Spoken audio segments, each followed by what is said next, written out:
Hudson Library Director Debbie Blackman has a bumper sticker from a colleague joking about retirement sitting proudly on her desk.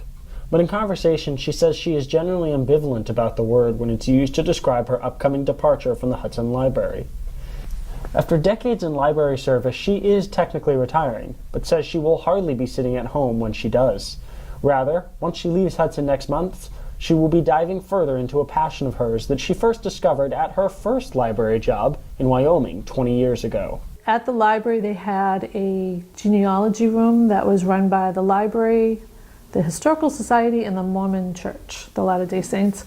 And that's where I was a reference librarian out there, and I started doing genealogy and found that I have a passion for it. Decades in, Blackman does credit her library career for not only sparking, but further deepening her genealogy interest. I like history, and I figured why not myself, my own history. So yeah, I think being a reference librarian and liking to research has enhanced the passion for genealogy. Over the years, Blackman has racked up her share of stories through and as a result of her research. Most notably, these include a Thanksgiving trek to Long Island in search of long-lost relatives after some digging through old documents. My father-in-law, his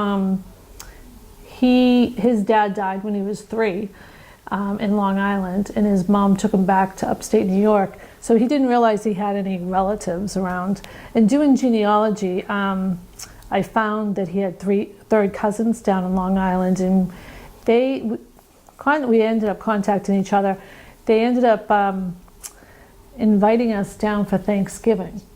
So 23 of us drove to Long Island for Thanksgiving. And it was a really good time. And my father-in-law got to see where his dad was buried, because he'd never seen where his dad was buried and his grandparents were buried. So that was kind of rewarding, because it really touched him. So. Going forward, Blackman wants to continue her work specifically by studying a distant relative who, while living in Boston, sponsored a large group of Irish immigrants during the second wave of Irish migration to the U.S. in the later 1800s and early 1900s. Beyond that, she's excited to dig deeper into even older aspects of her family history, simply continuing the passion she gleaned from her career helping others learn about their world and their history through libraries.